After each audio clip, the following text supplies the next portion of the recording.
Hello, so I'm Margot, and today I'm going to be doing the mini video 3-2B, which is going to be about Nuremberg, Mattei, and Lieder, and the experiments that they conducted.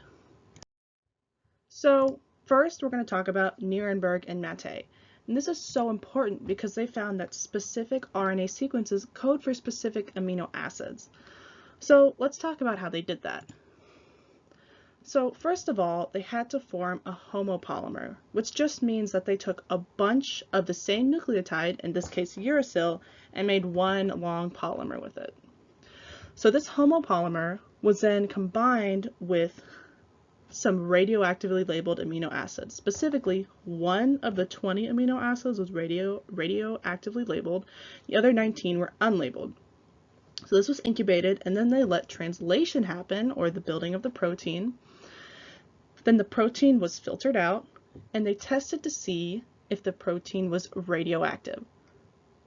So then they did this for all 20 amino acids. Each of them was labeled, and then they found that only one protein, phenylalanine, was labeled, which means that UUU, the codon, coded for the amino acid phenylalanine.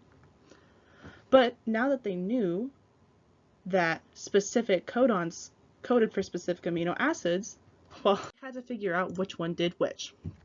And that's what Nuremberg and Lieder ended up doing.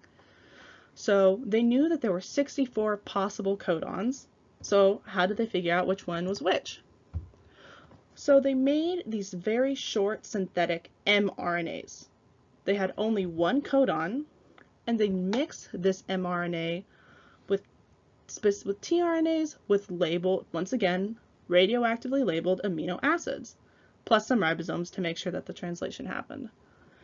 Then they allowed the tRNAs to bind with the specific mRNAs, and then they filtered the solution, and then they determined which amino acid was bound to it by finding the radioactively labeled amino acid. And they did that for every codon they could think of.